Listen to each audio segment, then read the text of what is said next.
Hello friends, welcome to improvement academy. आज हम लोग पढ़ने वाले हैं मानव पाचन तंत्र क्लास थ्री है और पार्ट भी हमारा 3 है। आज हम लोग पढ़ेंगे जीभ और दांत के बारे में, और जो ग्रसनी और ग्रास नली कहाँ होती है, कैसे वर्क करती है, किसका क्या काम होता है, ये सब। उस दिन हमने देखे थे लार ग्रंथि जो 3 जोड़ी होती है, वो हम पढ़ चुके। तो अगर आपको वीडियो अच्छा लगे तो चैनल को लाइक कीजिए, सब्सक्राइब कीजिए और ज़्यादा से ज़्यादा शेयर कीजिए। और हाँ, ऑल नोटिफिकेशन का जो सिंबल है उसे ऑन करना ना भूलिए, क्योंकि इससे रिलेटेड जो भी वीडियो हम लोग डालेंगे कंपटीशन एग्ज़ाम से रिलेटेड, वो उसका नोटिफिकेशन आपको टाइम टू टाइम मिल जाए। इसलिए आप ऑल नोटिफिकेशन का सिंबल ऑन करना ना भूलिए। ओके, तो फ्रेंड्स, हमारा जो टॉपिक चल रहा है वो क्या है, मानव पाचन तंत्र। तो हमने उसमें देख लिया था दांत के बारे में। दांत 4 प्रकार के होते हैं, ये सब मैंने आपको बता दिए। आज हम लोग थोड़ा सा जीभ के बारे में देखेंगे, और जो दांत का स्ट्रक्चर होता है वो कैसा होता है, ये सब हम लोग बायोलॉजी की क्लासेस पे आज देखेंगे। ओके, तो चलिए स्टार्ट करते हैं। हमारा सब्जेक्ट जिसका नाम क्या है, बायोलॉजी। और इसे स्टार्ट करने से पहले एक कोटेशन देखते हैं। कोटेशन ये है कि जीवन में इतना व्यस्त रहना चाहिए कि हमें पछतावा, डर, दुख, नफरत के लिए वक्त ही ना मिले। तो चलिए फ्रेंड्स स्टार्ट करते हैं। हमारे टॉपिक का नाम क्या है, टीथ मतलब दांत। यहाँ पे एक दांत का स्ट्रक्चर बना हुआ है। तो ये वाला जो दांत का भाग है, जो वाइट वाला भाग दिखता है हमें यहाँ से लेके यहाँ तक, जिसे क्राउन कहते हैं, तो ये हमारे दांत का कौन सा भाग हो गया, नीचे वाला भाग। और जो ऊपर से दांत जॉइंट होते हैं मसूड़े से, तो ये वाला भाग हो गया। ये वाले दांत को कहते हैं रूट कैनाल, क्योंकि यहाँ से जड़ जुड़ी हुई है। ओके, अब जो मसूड़े हैं, मसूड़े किस टिश्यू से बने हुए हैं, तो ये गम्स टिश्यू से। ओके, अब यहाँ पे मसूड़े में अंदर की तरफ हड्डियाँ भी होती हैं। और अब हमारे दांत को पोषण भी चाहिए, है ना।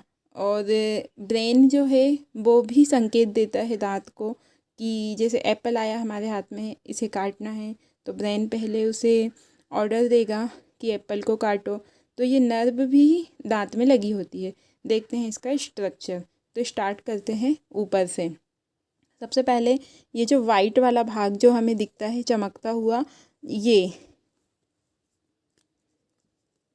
ये वाला जो भाग है इतना, यहाँ से, इसे कहते हैं इनेमल। ओके, अब यहाँ से लेके मतलब मसूड़े के जॉइंट से ये यहाँ तक का जो वाइट भाग हमें दिखता है, इसे कहते हैं क्राउन। अब इनेमल के जो अंदर का पार्ट है जो हमें नहीं दिखता, इसे कहते हैं डेंटाइन। ये वाला जो भाग है इसे डेंटाइन कहा जाता है। ओके, ये लेयर तो इनेमल की ही है, बाहरी लेयर, और ये वाला जो भाग है इसे डेंटाइन कहते हैं। अभी मैं इसका आपको एक डायग्राम भी दिखाऊंगी, जिससे क्लियरली आपको समझ में आ जाएगा, अलग अलग कलरफुल वाला। अब ये वाली जो लेयर है, दांत की सबसे अंदर की लेयर जो हमें दिख रही है, इसे कहते हैं पल्प कैविटी। पल्प कैविटी को हिंदी में बोला जाता है मज्जा गुहा। ऐसा क्वेश्चन भी एग्जाम में आ सकता है कि मज्जा गुहा कहाँ पर पाई जाती है, तो दांत के अंदर पाई जाती है। ओके, अब ये पल्प जो कैविटी है मतलब मज्जा गुहा, इसके अंदर ब्लड वेसल्स पाई जाती हैं। ब्लड वेसल्स जो होती हैं बहुत ही बारीक, यहाँ पे ऐसी पल्प कैविटी के अंदर जुड़ी हुई होती हैं। ये ब्लड वेसल्स का काम क्या होता है, तो दांत को पोषण प्रोवाइड कराना। मतलब कि दांतों को जो भी मिनरल्स की ज़रूरत होती है, तो ब्लड में घुलकर वो दांत के अंदर आ जाते हैं। उससे हमारे जो दांत हैं वो रेगुलरली अच्छे से वर्क करते हैं। ओके, इतना समझ में आया। ये है पल्प कैविटी, जिसे क्या कहते हैं, मज्जा गुहा। एक नाम और मज्जा से रिलेटेड जो अस्थि मज्जा है, उसे बोन मैरो कहते हैं। वो हम हड्डी वाले टॉपिक पे पढ़ेंगे आगे, तो आप लोग कंफ्यूज नहीं होना मज्जा गुहा और अस्थि मज्जा में। मज्जा गुहा दांत में होती है। अब रूट कैनल समझ में आया। ये ब्लड वेसल्स और नर्व जो होती है मज्जा गुहा के अंदर ऐसी लेयर के रूप में बनी होती है, ये भी हो गया। ये रूट कैनाल ये वाला हो गया। अब ये जो लेयर बनी होती है अंदर के साइड, आप लोग ध्यान देना, जो ऐसी दांत के अंदर के साइड जो इसे मजबूती प्रदान करके रखती है, जैसे कि हम लोग घर बनवाते हैं तो ईंट जो है, ईंट को जॉइंट करते हैं सीमेंट से, तो वैसे ही मसूड़े से दांत जॉइंट होते हैं, उसे भी सीमेंट की लेयर ही कहा जाता है, सीमेंट लेयर। तो सीमेंट लेयर कहाँ पाई जाती है? ये जो रूट कैनाल है हमारा, वहाँ पर मसूड़े और दांत के बीच में जो लेयर पाई जाती है, इसे सीमेंट लेयर कहा जाता है। इसलिए तो मसूड़े से दांत अलग नहीं होते हैं, क्योंकि सीमेंट की लेयर होती है। एक वर्ड आता है एग्जाम में, थियोकोडोंट। तो थियोकोडोंट किसे कहते हैं? ये दांत जिस सॉकेट पे लगा हुआ है, मतलब क्या, हम लोग को दिखता है ना मसूड़े और दांत के मतलब कि बीच में, यहाँ पे, ये, इसे क्या कहते हैं? थियोकोडोंट, थियोकोडोंट। ओके, इसका नाम आप लोग लिख लीजिए, थियोकोडोंट।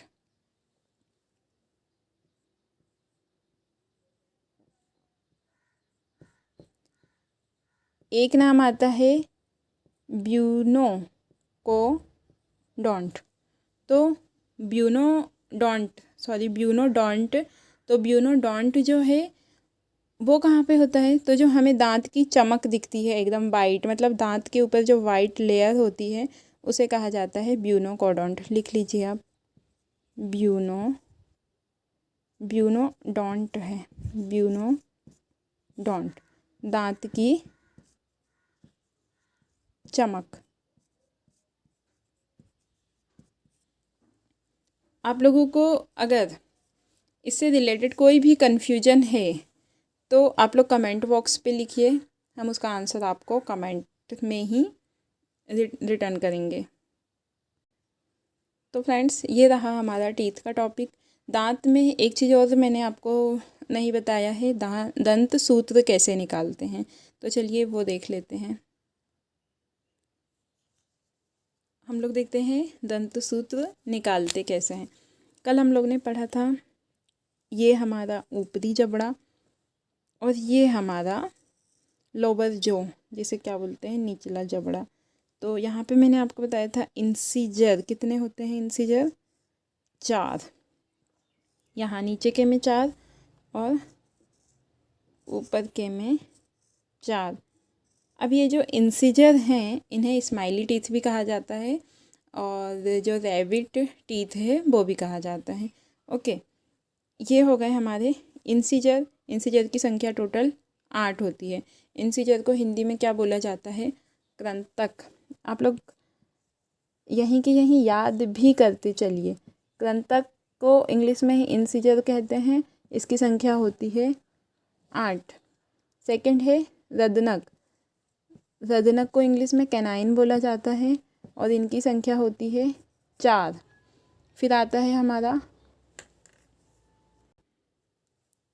फिर आता है प्रीमोलर। प्रीमोलर को कहते हैं अग्र चवर्णक। अग्र चवर्णक की संख्या कितनी होती है? 8। कृंतक और अग्र चवर्णक की संख्या 8। और एक होता है मोलर। मोलर को कहा जाता है चवर्णक। चवर्णक की संख्या कितनी होती है? तो 12। अब देखिए, 4 टाइप्स के टीथ में सबसे ज़्यादा संख्या किसकी होती है? चवर्णक।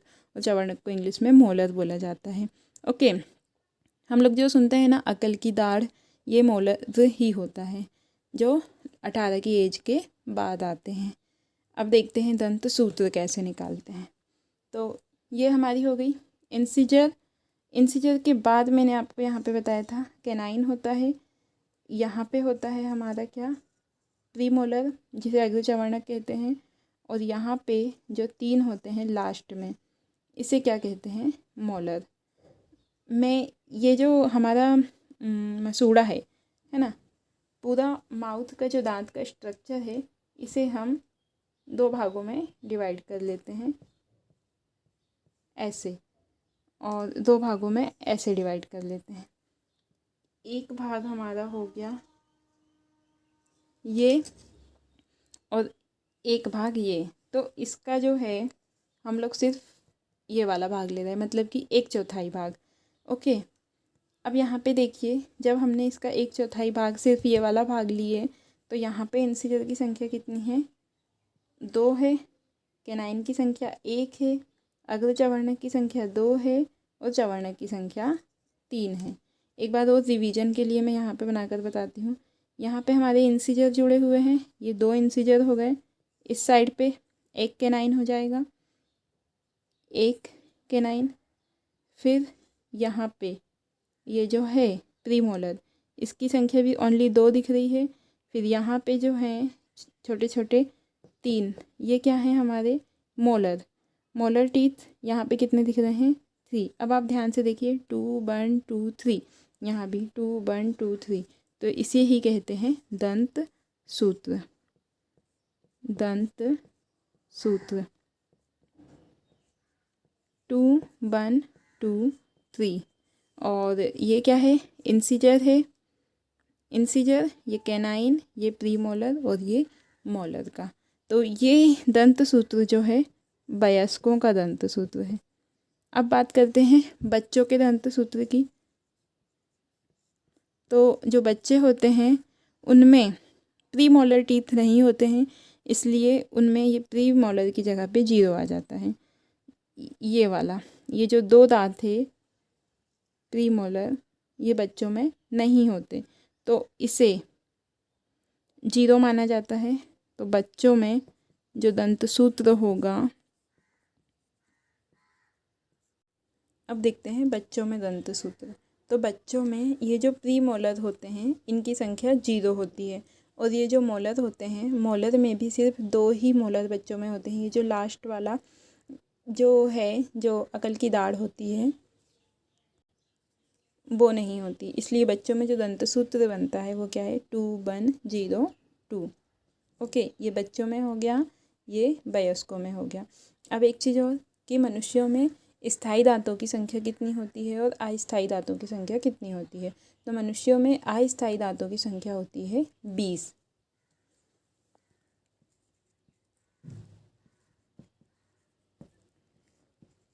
अस्थायी दांतों की संख्या 20। अब ये अस्थायी कैसे? जो बच्चे होते हैं 12 वर्ष तक, 12 वर्ष तक ये जो दांत होते हैं 20, ये टूट जाते हैं और टूटकर फिर नए दांत आते हैं। इसलिए इनको क्या बोला जाता है कि अस्थायी दांतों की संख्या कितनी हो गई? 20।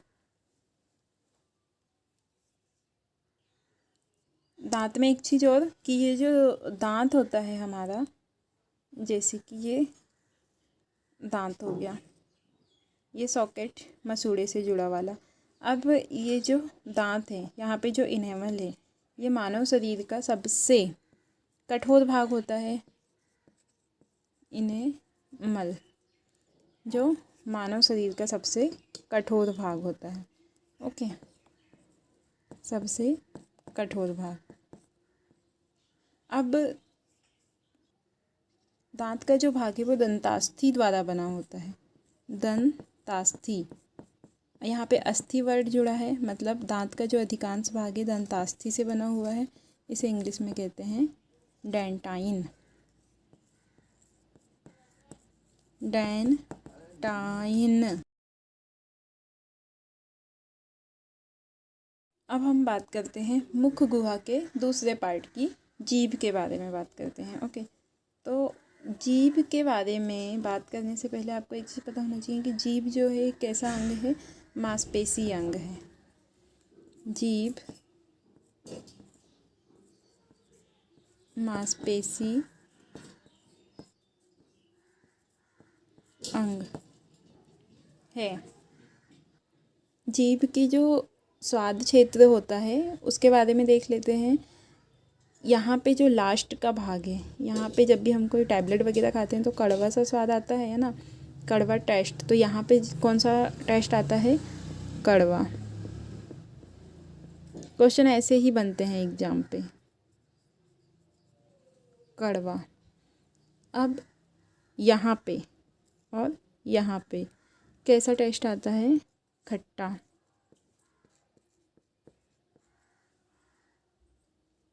यहाँ पे आएगा नमकीन या लवणीय। और जो फ्रंट भाग है यहाँ पे आएगा स्वीट, मीठा टेस्ट। जीभ का काम तो सबको पता ही है कि जीभ क्या करती है? भोजन को पीसने का काम करती है। जो लार रहती है, लार को मिलाने का काम करती है, भोजन को निगलने का काम, और सबसे मेन इम्पोर्टेंट काम हमारा बोलने में सहायता करती है जीभ। अब जीभ में यहाँ पे स्वाद कलिकाएँ जो होती है, बारीक बारीक वर्ड्स होती है, स्वाद कलिकाएँ उन्हें कहते हैं पैपली।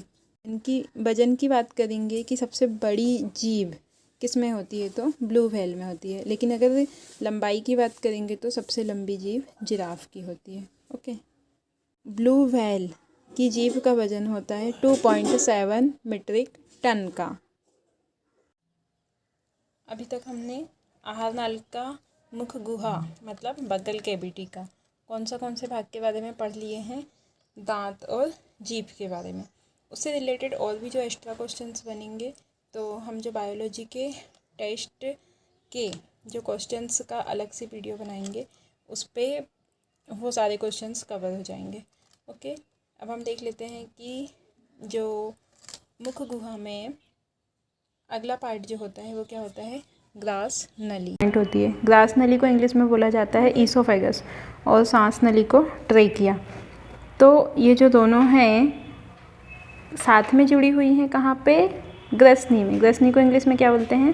फेरिंग्स। तो जब हम खाना खाते हैं तो सांस नली में खाना ना चला जाए, इसलिए एक ढक्कन होता है जिसका नाम होता है एपिग्लोटिस। आप लोग ने देखे होंगे कभी कभी हम लोग जब खाना खाते हैं तो खाना अटक जाता है। तो जब हम बात करते करते खाते हैं या फिर हंसते हुए खाते हैं, तो ये सब किस कारण होता है कि भोजन थोड़ा सा सांस नली मतलब ट्रेकिया वाले पार्ट्स पे चला जाता है। ओके। तो ये था हमारा आज का टॉपिक। हम लोग ने क्या क्या पढ़े? ग्रसनी, दांत और जीभ। अब मिलते हैं नेक्स्ट टॉपिक में। चैनल को आप अगर वीडियो अच्छा लगे तो शेयर कीजिए, कमेंट कीजिए, लाइक कीजिए और ज़्यादा से ज़्यादा सब्सक्राइब कीजिए हमारे चैनल को। और हाँ, कोरोना अभी ख़त्म नहीं हुआ है, इसलिए आप लोग बाहर निकलते हो तो मास्क ज़रूर लगा कर जाएँ। Okay, thank you for watching our channel. मिलते हैं नेक्स्ट वीडियो में। Thank you so much.